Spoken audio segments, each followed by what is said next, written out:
Praise the lord అండి. దేవుని నామాన మీ అందరికీ వందనములు. దానియేలు గ్రంథము 1వ అధ్యాయము 8వ వచనము. దానియేలు గారు అంటారు, రాజు నియమించిన భోజనమును తీసుకొని మేము అపవిత్రపడదలుచుకోలేదు. కాబట్టి దయచేసి రాజుగారితో చెప్పండి, మేము అపవిత్రం కాకుండా ఉండాలి అని చెప్పి ఆ యొక్క అధిపతిని వేడుకుంటాడు. దానియేలు గారు ఎందుకు ఆ మాట మాట్లాడారు? రాజు యొక్క భోజనము అపవిత్రం ఎందుకు అవుతుంది? రాజు యొక్క భోజనం అంటే ఎంతో గొప్ప భోజనం కదండి. పంచపక్ష పర్వణాలు ఉంటాయి కదండి. రాజు భోజనం అంటే ఎంత గొప్ప విలువ. కానీ దానియేలు గారు అంటారు, రాజు యొక్క భోజనం అంట అపవిత్రమట. ఆ మాట రాజుగారికి తెలిస్తే ఎంత ఘోరమవుతుందో తెలుసా?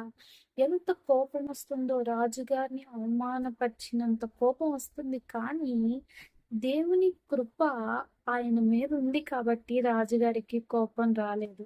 ఆయన ఏమంటారో తెలుసా?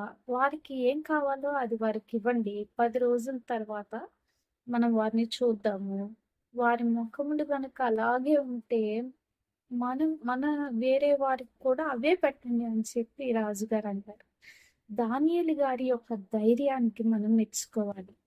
నేటి యువతరము దానియేలు గారిలోంచి నేర్చుకోవాల్సిన ఒక ముఖ్యమైన విషయం ఏంటో తెలుసా? ఎటువంటి పరిస్థితులు ఉన్నా నీ ముందు, ఎంత ఘోరమైన పరిస్థితులు నీ ముందున్నా అధైర్యపడకుండా నిలబడి దేవుడు నాకు తోడుగా ఉన్నాడు అని చెప్పి మీరు మాట్లాడాలి.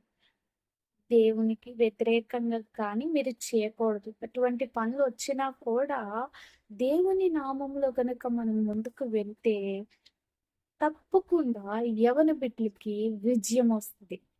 దానియేలు గారి గురించి కొన్ని ముఖ్యమైన మాటలు ఈ దినమున మనము నేర్చుకుందాము. దానియేలు గారు బబులోనికి ఒక బానిసగా తీసుకొని రాబడ్డారు. చెరపట్టుకొని వచ్చిన దానియేలు గారు ఆయనతో పాటు ఇంకా కొంతమందిని నెబుకద్నెజరు ఎన్నుకున్నాడు. ఎందుకు అంటే ఆయన యొక్క సైన్యాన్ని ఆయన పెంచుకోవడానికి, ఈ యొక్క యూదులందరినీ కూడా కొంత యవన బిడ్డలందరినీ, చక్కగా ఉన్నవారిని, సౌందర్యంగా ఉన్న, జ్ఞానంగా ఉన్నవారిని, తెలివిగా ఉన్నవారిని కొంతమందిని పక్కకు తీసి వారి యొక్క భాష, వారి యొక్క అవన్నీ కూడా వారికి, కల్దీల భాష, విద్య అవన్నీ కూడా వారికి నేర్పించి రాజు తినే ఆహారంలో కూడా వారికి రోజు కూడా ఇంత భాగం ఇవ్వండి అని చెప్పి నెబుకద్నెజరు చెప్తారు. ఎందుకు అంటే ఆయన సైన్యాన్ని పెంచుకోవడానికి నెబుకద్నెజరు అలా చేస్తారు. ఆ యొక్క సైన్యం గనక పెరిగిపోతే వేరే యొక్క రాజ్యాలు ఏవి కూడా మన ముందు నిలవబడవు, మనమే నిత్యము నిలిచి ఉండొచ్చు అనే ఒక ఆలోచనతో నెబుకద్నెజరు రాజు గారు చేస్తారు. దానియేలు గారు ఆ యొక్క ఆహారము అన్నిటికీ ఒప్పుకున్నారు. కానీ ఆహార విషయంలో మాత్రము దానియేలు గారు ఒప్పుకోలేదు. ఆయన దేనికి ఒప్పుకున్నారంటే భాషను నేర్చుకోవడానికి ఒప్పుకున్నారు. ఆ దేశంలో ఉండడానికి ఒప్పుకున్నారు. ఆ దేశంలో భాషను నేర్చుకోవడానికి ఒప్పుకున్నారు. ఆ దేశం యొక్క విద్యను నేర్చుకోవడానికి ఒప్పుకున్నారు. ఆ దేశము యొక్క ఆహారాన్ని మాత్రము ఆయన భుజించలేదు. ఈ దినమున యవన బిడ్డలైన మనము ఇతర దేశాలకు మనం వెళ్ళినా కూడా అక్కడ భాషను నేర్చుకోవచ్చు, ఆ విద్యను నేర్చుకోవచ్చు, అక్కడ ఉన్న ప్రతిదీ నీవు నేర్చుకోవచ్చు బైబిల్ సారంగా. కానీ ఆహార విషయంలో మాత్రము నీవు జాగ్రత్తగా ఉండాలి. ఆ యొక్క రాజు ఆహారం ఎందుకు దానియేలు తీసుకొని అన్నాడంటే వారు పెట్టేవి అపవిత్రమట. రాజు పెట్టేవి ఎక్కడన్నా అపవిత్రంగా ఉంటాయండి? కానీ దానియేలు గారికి అవి అపవిత్రంగా కనపడ్డాయి. ఎందుకు అపవిత్రంగా కనపడ్డాయి అంటే వారి యొక్క దేవతలకి అవి బలి ఇచ్చిన తర్వాత అవి ఆహారం భుజిస్తారు వారు. అలాగే ద్రాక్షరసము, మద్యము వారు సేవిస్తారు. ఇవి మనకు తగదు.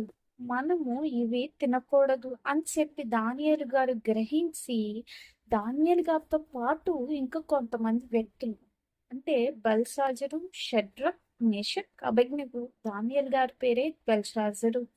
ఈ నలుగురు కూడా ప్రత్యేకంగా నిలవబడి ఆ యొక్క దేవుని యొక్క గొప్పతనాన్ని అక్కడ బబులోను దేశంలో కూడా వారు నిలవబెట్టారు. మన దేవుడు గొప్ప దేవుడు అని చెప్పి బబులోను దేశంలో కూడా వారు సాక్ష్యం ఇచ్చేలాగా దేవుని జ్ఞానము వారు అక్కడ నిలవబెట్టారు. అలాగే ఈ దినమున యవ్వన బిడ్డలు నీ గృహమును విడిచి నువ్వు బయటికి వెళ్తే నీ చుట్టుపక్కల ఉన్న వారందరూ కూడా నీలో దేవుని జ్ఞానం ఉందని గుర్తుపట్టాలి. నువ్వు దేవుని బిడ్డవి అని గుర్తుపట్టాలి. నీ వస్త్రధారణలో మార్పు ఉండకూడదు. నువ్వు ఎక్కడికి వెళ్ళినా కూడా బైబిల్ నీకు ఏ వస్త్రధారణ బోధించిందో అదే నువ్వు వేసుకోవాలి. నువ్వు ఎక్కడికి వెళ్ళినా కూడా బైబిల్ నీకు ఏ సాంప్రదాయం బోధించిందో అదే నువ్వు పాటించాలి. నీవు ఎక్కడికి వెళ్ళినా కూడా నీ యొక్క ఆహారములో కూడా బైబిల్ ఆహారములో కూడా నియమం పెట్టింది. ఏంటో తెలుసా? మొట్టమొదటిగా మోషేకు ఇచ్చిన పలకల ద్వారా నీ యొక్క ఆహారము ఆ, దేవతలకు పెట్టినవి నువ్వు తినకూడదు. విగ్రహములకు ఇచ్చినవి, బలి ఇచ్చినవి మనము తినకూడదు. ఆ యొక్క ఆహారంలో కూడా ఒక నియమం ఉంది. అది కూడా నీవు గ్రహించి జ్ఞానము కలిగి నీవు ప్రవర్తించాలి. జ్ఞానము కలిగి నీవు మాట్లాడాలి. నిరాకరించే స్థితి కూడా ఒక గొప్పగా ఉండాలి. అందుకనే దేవుడు దానియేలుని చూసి, దానియేలు ఆ యొక్క ఆహారాన్ని నిరాకరించాడు. కానీ అయినా కూడా రాజుకు కోపం రాలేదు. అపవిత్రము, ఈ ఆహారం అపవిత్రము అని దానియేలు అనుకున్నాడు. దానియేలు అనుకున్నది ఆ యొక్క అధిపతికి చెప్పాడు. అధిపతి వెళ్ళి రాజుకి చెప్పాడు. కానీ రాజుకి ఎంత అవమానం అంటే, నీ ఆహారము, నువ్వు పెట్టే ఆహారం అపవిత్రము అని చెప్పి రాజుకి చెప్తే అది ఎంత అవమానం అంటే రాజుకి చాలా కోపం వస్తుంది. కానీ దేవుని కృప దానియేలుపై నుండి కాబట్టి రాజుగారికి కోపం రాలేదు. వారికి ఏమి కావాలో అదే ఇచ్చి వారిని 10 దినములు పరీక్షించండి. ఆ తర్వాత గనుక వారి ముఖంలో అలాగే ఉంటే, వారు చక్కగా ఉంటే మిగిలిన వారికి కూడా అవే పెట్టండి అని చెప్పి రాజుగారు సెలవిస్తారు. అయితే ఈ దానియేలు మొదటి అధ్యాయంలో మనము యవన బిడ్డలుగా ఉన్న వారికి ఏం నేర్పాలి అంటే, మొట్టమొదటిగా నీవు ఈ లోకం అనే చెరలో ఉన్నావు. దానియేలు గారు ఎలాగైతే బబులోని చెరలో ఉన్నారో, నీవు ఈ లోకం అనే చెరలో ఉన్నావు. ఈ లోకం అనే చెరలో ఉన్న నీవు ఈ లోకంలో ఉన్న భాష నేర్చుకో, ఈ లోకంలో ఉన్న విద్య నేర్చుకో, ఈ లోకంలో ఉన్న ప్రతి ఒక్క నీకు జీవితానికి అవసరమైనవన్నీ కూడా నీవు నేర్చుకో. కానీ కొన్ని పద్ధతులు ఉన్నాయి, కొన్ని నియమాలు ఉన్నాయి. ఆ నియమాలు నీవు దాటకూడదు. పాపము చేయకూడదు. పాపములోనికి నువ్వు వెళ్ళకూడదు. అపవిత్రములుగా నీవు జీవించకూడదు. నీకు ఏది అపవిత్రంగా అంటుతుంది అనగానే నీవు దాన్ని విడిచిపెట్టేయాలి.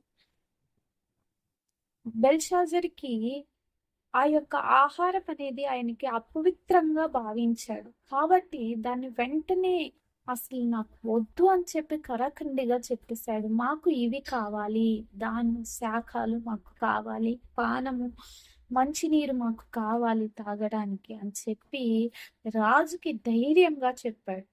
ఈ దినమున అపవాది వచ్చి యవన బిడ్డల్ని చాలా మోసపరుస్తుంది. వారు తినే ఆహారము ఏమి కాదులే తిను, వారు తాగే పానము ఏమి కాదులే తాగు, ఒకసారి 2 సార్లు అంతే. వాళ్ళు మునిగిపోతున్నారు దాంట్లో. కానీ ఖండించాలి నువ్వు. ఇది పాపము, ఇది తప్పు, నీ వస్త్రధారణ కూడా మారకూడదు. యూదులుగా వచ్చిన బెల్షాజరు ఆయన వస్త్రధారణలో మార్పు లేదు, ఆయన మాటలో మార్పు లేదు. ఆయన భాష నేర్చుకున్నప్పటికీ యూదుల భాష ఆయన మర్చిపోలేదు. ఆయన అక్కడ ఆహారం తిన్నప్పటికీ కూడా యూదయాల ఆహారం ఆయన మర్చిపోలేదు. ఆయన అక్కడ జీవిస్తున్నప్పటికీ కూడా యూదుల యొక్క ఆలోచన ఆయనలో ఉంది. ఆయన చివరి క్షణములో ఆయన మాకు ఎప్పుడు విముక్తయ్యా, ఈ యొక్క బానిస బ్రతుకు ఎన్నాళ్ళు మేము బ్రతకాలి అని చెప్పి ఆ యూదయ జనాంగం కోసం ఏడ్చిన ఒక గొప్ప వ్యక్తి దానియేలు గారు. ఆయన రాస్తారు, ఇన్ని సంవత్సరాల తర్వాత మీరు చెర నుంచి విడిచి ఆ యొక్క ఇజ్రాయేలుకి మరలా తిరిగి వెళ్తారు అని చెప్పి ఆయన ఆ యొక్క దానియేలు గ్రంథపు చివరిలో ఆయన పేర్కొంటారు అన్నమాట. 70 సంవత్సరముల తర్వాత మీకు చెర విడుదల ఉంటుంది. కానీ దానియేలు గారు వెళ్ళలేకపోయారు. ఆయన మాత్రము ప్రవచన రీతిగా ఆయన రాశారు. అలా రాయడానికి గల ముఖ్య కారణం ఏంటి అంటే, దానియేలు గారికి ఎందుకు దేవుడు బయలుపరిచారు అంటే, ఇంకా అనేకమైనవి పరలోకములో ఉన్న గొప్ప సింహాసనములు, అలాగే 4 జీవుల గురించి దానియేలు గారు రాస్తారు. ఇవన్నీ దానియేలు గారికి ఎలా తెలిసినాయి అంటే, యవ్వనంగా ఉన్నప్పుడు దానియేలు గారు దేవుని యొక్క వాగ్దానాలు పట్టుకొని దాని వెంట నడిచాడు. అలా నడవడం వల్ల ఆయన బబులోన్‌లో ఉన్న ఆయన స్థితి పెరిగింది. ఆయన స్థితి పెరగడంని బట్టి పెరిగినా కూడా ఆయన దేవుణ్ణి విడిచిపెట్టలేదు. చెర నుంచి విముక్తి కోసం ఆయన చాలా సార్లు ప్రార్థించారు. దానివల్ల దేవుడు ఆయనకి ఎన్నో మర్మాలు బోధించారు. ఎన్నో మర్మాలు బోధించి ఈ యొక్క దానియేలు గ్రంథం మనకు దేవుడిచ్చాడు. ఆ యొక్క దానియేలు గారి ద్వారా. ఈ దినమున యవన బిడ్డలుగా ఉన్న మనందరూ కూడా ఏం నేర్చుకోవాలి అంటే, దానియేలు గారిలో నుంచి నీవు ఎక్కడ ఉన్నా, ఏ దేశంలో ఉన్నా, ఏ ప్రాంతంలో ఉన్నా, బైబిల్లో రాసిన శాసనాన్ని మాత్రం మనం మర్చిపోకూడదు. బైబిల్లో రాసిన ప్రతి ఒక్కటి మనం హృదయంలో ఉండాలి. ఒక క్రైస్తవుడిగా ఉన్న నీవు, ఒక యూదుడిగా ఉన్న నీవు, ఒక అన్య జనాంగంలోనికి నువ్వు వెళ్ళినప్పుడు దానియేలు గారు ఎలాగ ప్రత్యేకంగా ఉన్నారో నీవు అలా ప్రత్యేకంగా ఉండాలి. అలా ప్రత్యేకంగా నీవు ఉంటే చివరిగా ఏమిస్తాడో తెలుసా? దేవుడు గొప్ప విజయాన్ని నీ జీవితంలో ఇస్తాడు. దానియేలు గారికి ఇచ్చినట్లు నీకు కూడా ఇస్తాడు.